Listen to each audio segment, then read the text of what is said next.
about Pakistan. Let me ask you about the things that tie you to Pakistan. Was your mother a great influence in your life all through your growing up period? Very much. She was a great influence in terms of her views about life, politics, and even in sport. She was a great influence, and she gave me a lot of love. I was very close to her. If she was such a central part of your life all through that period, it's terribly difficult, I suppose, even now for you to not forget her, but to put her aside, put her memory aside. You know, but you see, as a Muslim, I accept death. I mean, I know that, you know, everyone has to die, and you accept it, and I would have come to terms with it much easier. But I think what left a lasting effect on me was the fact that, you know, she could have been saved. It was I mean, had it been diagnosed early, it was a straightforward operation, and she would have lived. But I think what I could not come to terms with was the pain in which she died. You know, I saw someone that close to me for 2 months. I saw in extreme pain, which I think only people who've seen cancer patients, only they can know how they suffer.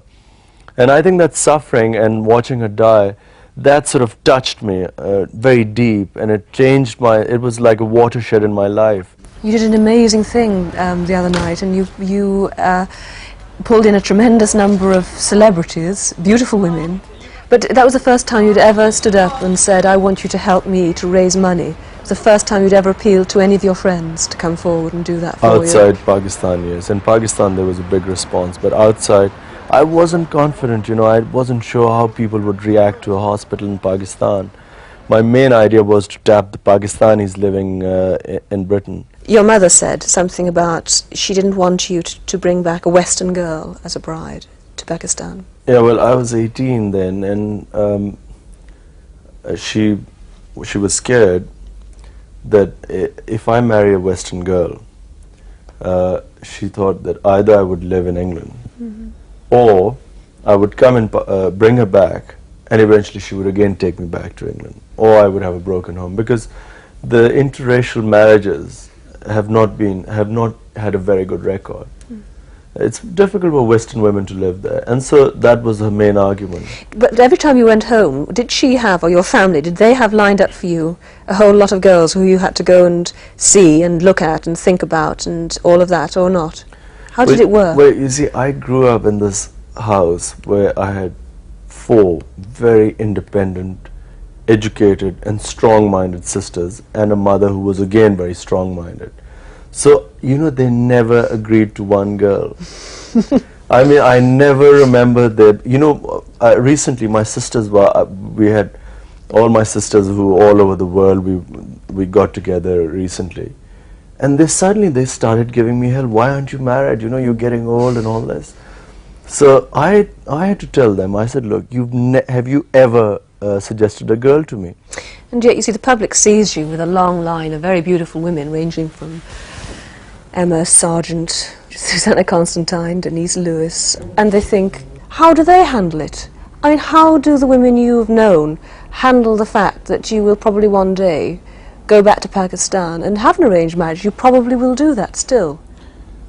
How have they coped with this? Well, for a start, I don't know. I mean, I don't know how they cope with it. Most of these people you're saying are not really my girlfriends or anything, they were just friends.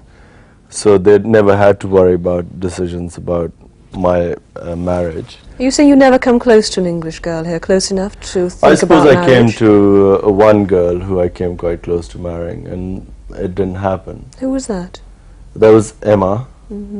And then, you know, since then, I haven't even thought of marriage. Are you sure? Very sure.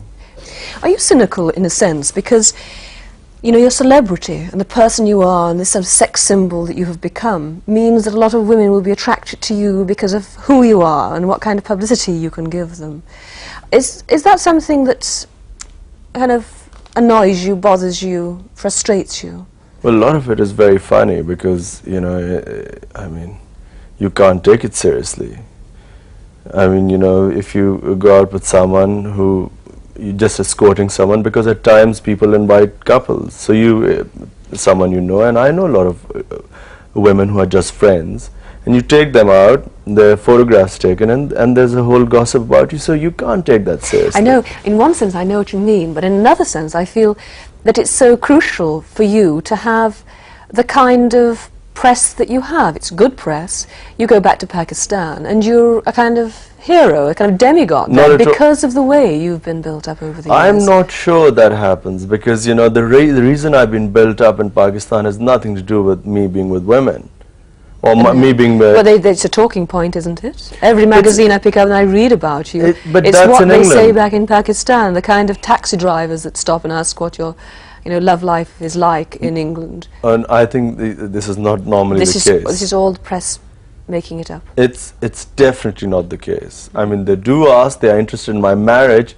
They very rarely talk about women.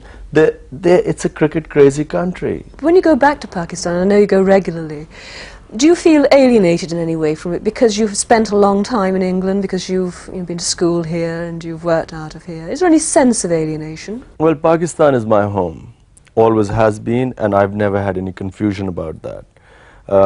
I've come to England first to study for 4 years, and then I came to play professional cricket here, because England is the only place which plays cricket in the summer. And I have so many friends over the years, so it's like a second home.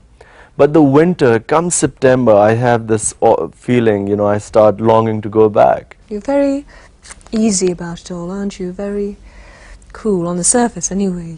So tell me how you relax. How do you unwind? For me, I suppose if I'm really run down, I would like to go away in the wild. Just camp out for a while. I think that probably relaxes me more. It sort of, if I'm really run down or I'm drained mentally, I think that probably gives me more energy and staying power. It sort of vitality. I'm again fresh again. I went away in August to the mountains in Pakistan, and I think I came back so fresh and so live, and I'm ready to go back again now.